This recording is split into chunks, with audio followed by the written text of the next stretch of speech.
Man, I like Shawn Porter, but I just don't agree with him.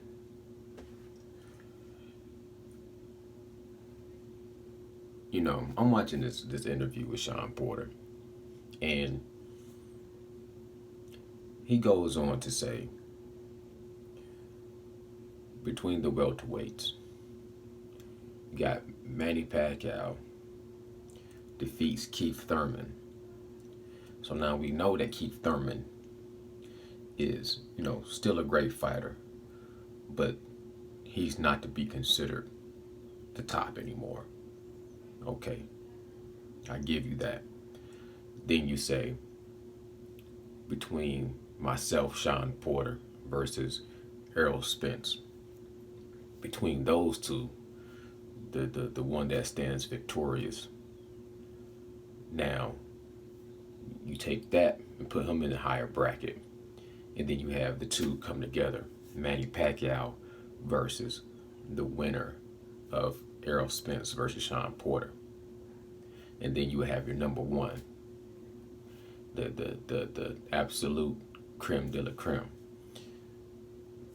And coming from anybody else, I would almost understand that. But coming from Shawn Porter just doesn't make sense. Because you still have to beat Keith Thurman. You can't go by that process of elimination. Let me fix this and change this a little bit.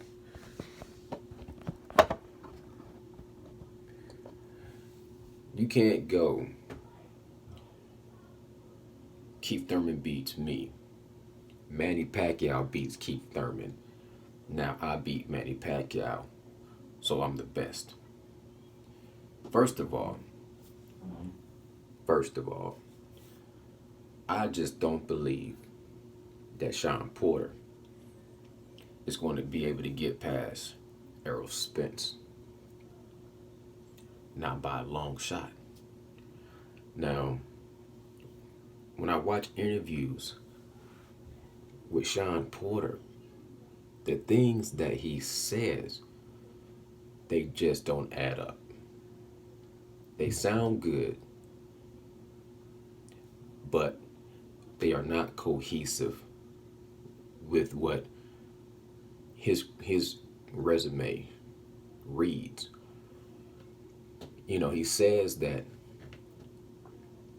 Errol Spence has never fought anyone as big and as fast and as strong and as skilled as himself.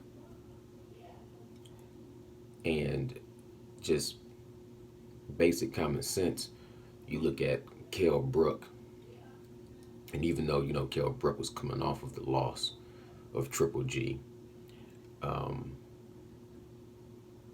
he still looked to me to be in a position, the same fighter that beat Shawn Porter. So Errol Spence beating Kell Brook alone shows me that,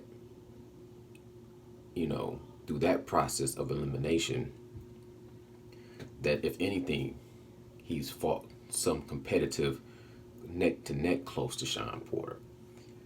But to be honest, with Kell Brook beating Shawn Porter in the way that he did, because I'm watching the interview that they did with Shawn Porter and Kenny Porter, and they kind of discredited Kell Brook's victory, like all he did was hold the whole night. And I just beg to differ, man. You go back and you watch that fight, and you'll see that, there was times, well, when Kell Brook tied up Shawn Porter in the first half of the fight, because Shawn Porter likes to come in and fight like a dirty boxing, and he just couldn't do that with Kell Brook. Kell Brook would lock him down, and that took him off of his game plan.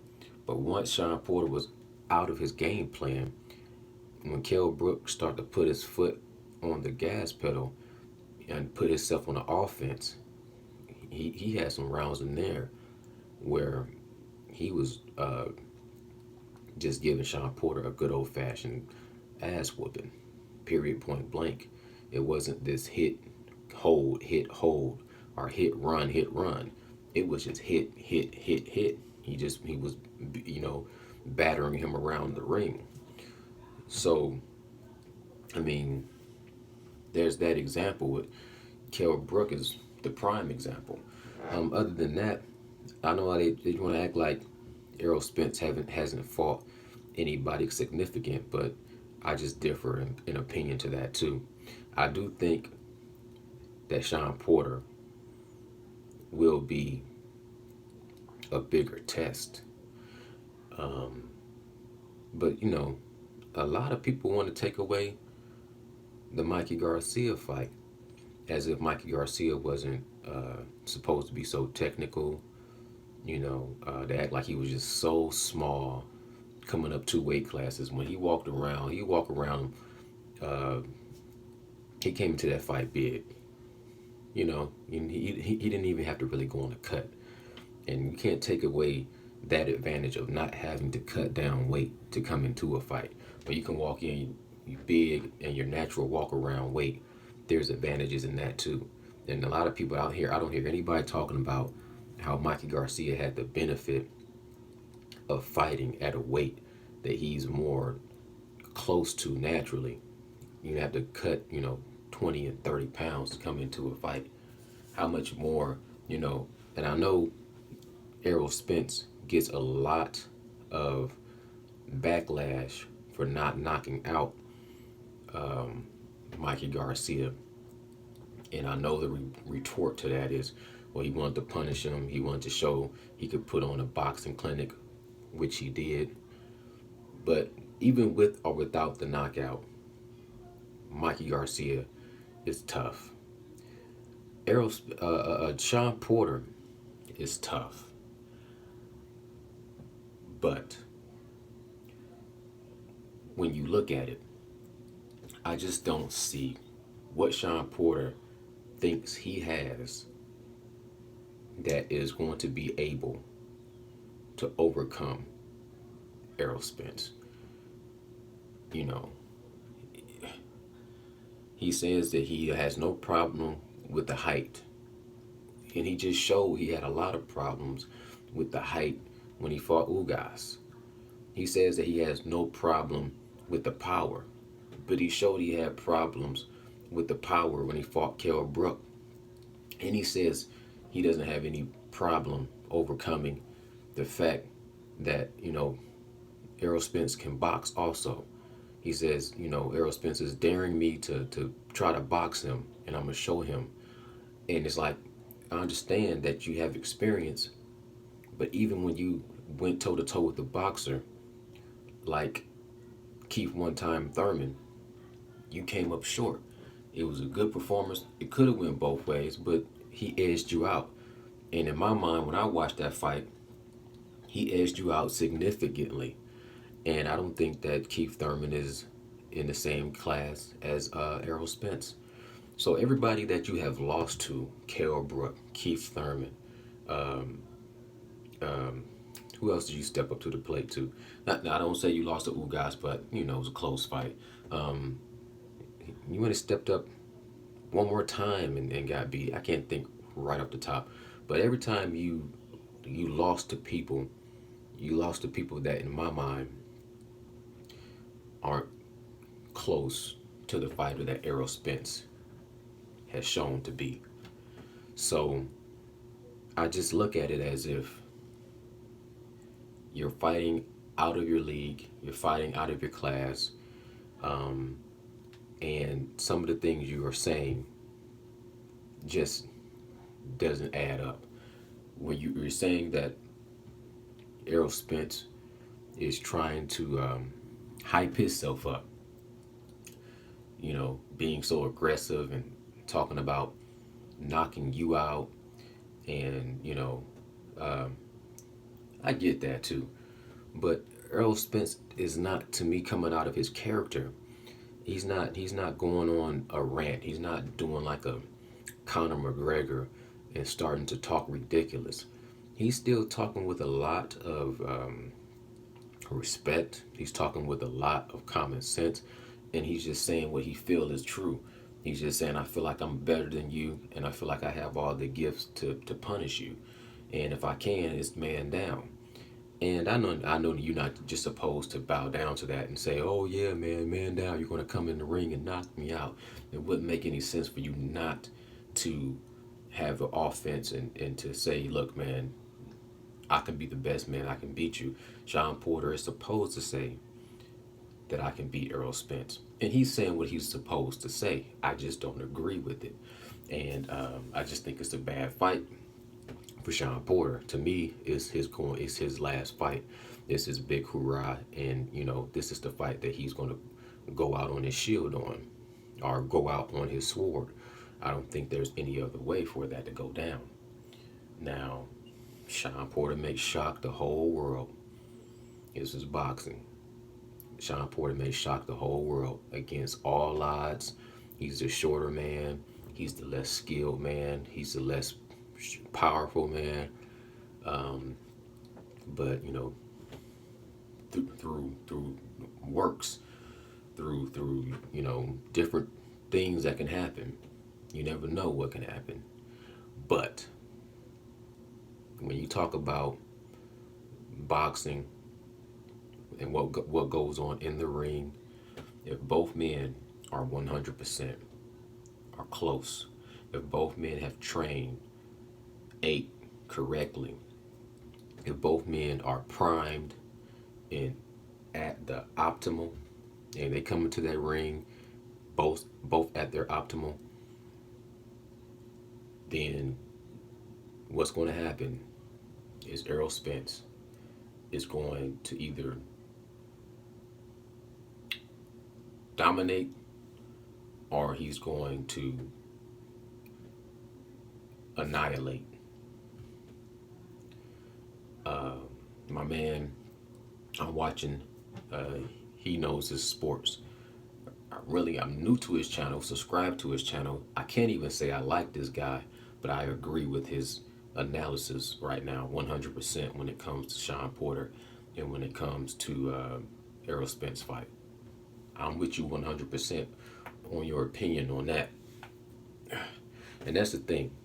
See, I don't even really know this guy or know if I even like his platform, but I do agree with him respectfully. Now, there's people that I do like, and I can disagree with them respectfully, which is to say my segue into Boxing Wave made a video on Roy Jones catching so much what I want to say, he's catching so much heat. He's being so disrespected by fans and fanatics and YouTubers about what he said about Errol Spence. What he said was he's not totally sold on Errol Spence being the truth. He's saying that, look, man, I know what it looks like, but I want to be sure that it is what it appears to be. And he's saying he hasn't proven himself to me yet. Judging by his resume, he still hasn't done enough for me to put the stamp of approval on. And this is coming from Roy Jones Jr., an absolute legend. Absolute legend. And what happened was a lot of Errol Spence fans got all bent out of shape and started to attack Roy Jones on having his opinion. And that's the thing about it. It's crazy to me. I, look at Roy Jones as a great.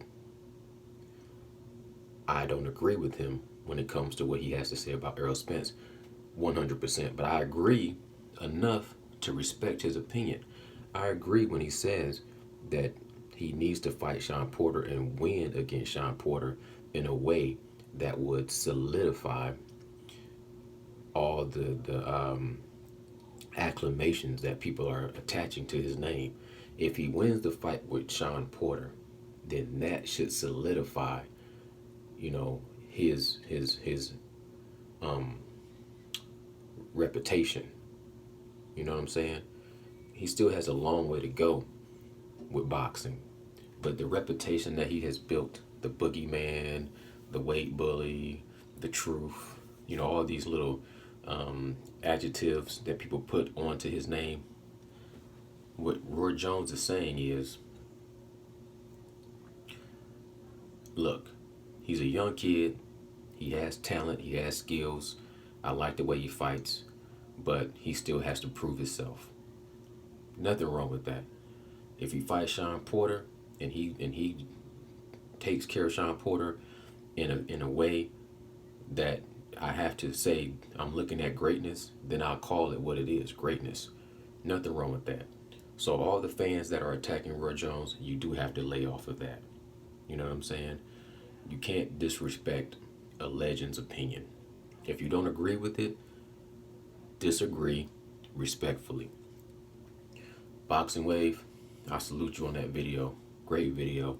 I agree with you 100%. And that's the thing. If I like you and I don't agree with you, I can disagree respectfully. I can dislike you. I can not even like you as a person. But if I agree with you, I'm not going to act like I disagree only because I don't like you. Therefore, I can't agree with you when you make sense.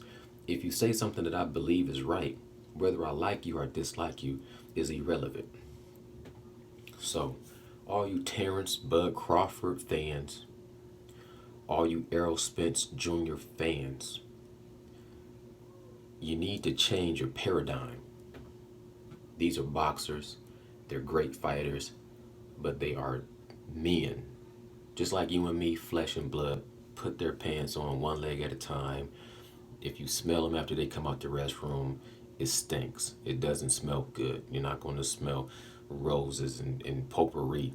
Stop acting like these guys are gods. I'm going to put it like this. Errol Spence, I think he's a better fighter in the welterweight division. That I think he's the best out there right now as far as a fighter inside of the ring. That's it. I think he'd beat Terrence Bud Crawford. That's it.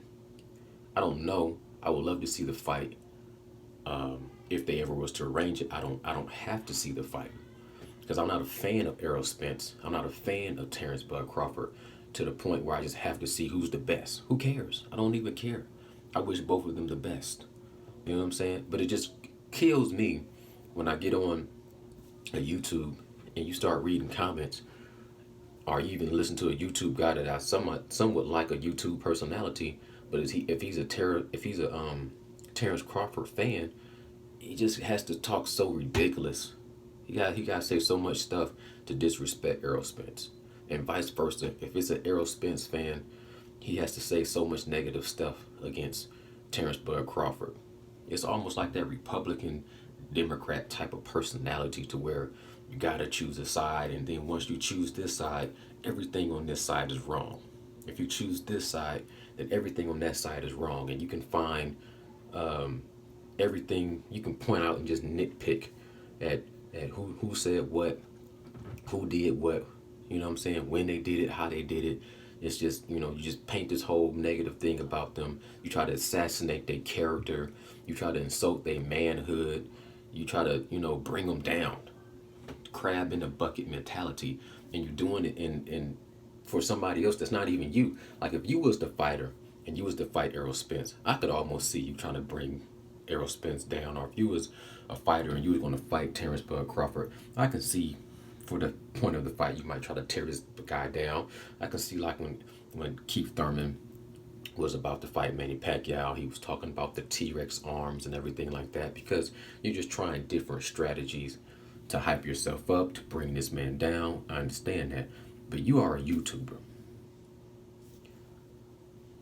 or you are a fan. A fan. You like to see them fight. Do you have do you have to like them so much that it makes you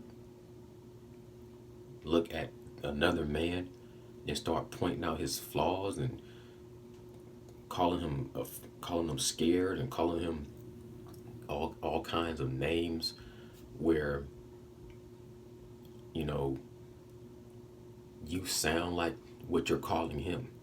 Because that's how I look at it. And whenever you start to insult somebody, you start insulting them with your own little self doubts, your own little self, what they call that, when you have insecurities, your own little self insecurities. You start to project on the people that you hate, and you do it in the name of this guy that you love. Like Terrence Bud Crawford, oh, he's this, he's great, he's this, he's this, he's this. But Errol Spence is a coward. He's ducking, and he that man. That's, and then it sounds like to me, what kind of heart do you have? Because as a fan, I feel like this: as a fan and as a YouTuber, we have to do better.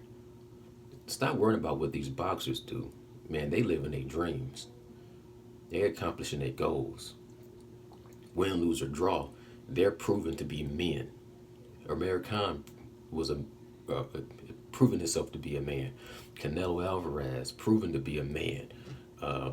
Errol Spence is proven to be a man. Terrence Bud Crawford proven to be a man. Mikey Garcia, Shawn Porter, Danny Garcia, Kell Brooks, Triple G, all these guys, Mayweather, Pacquiao, these guys, these guys are proven to be warriors, to be men, to be honorable.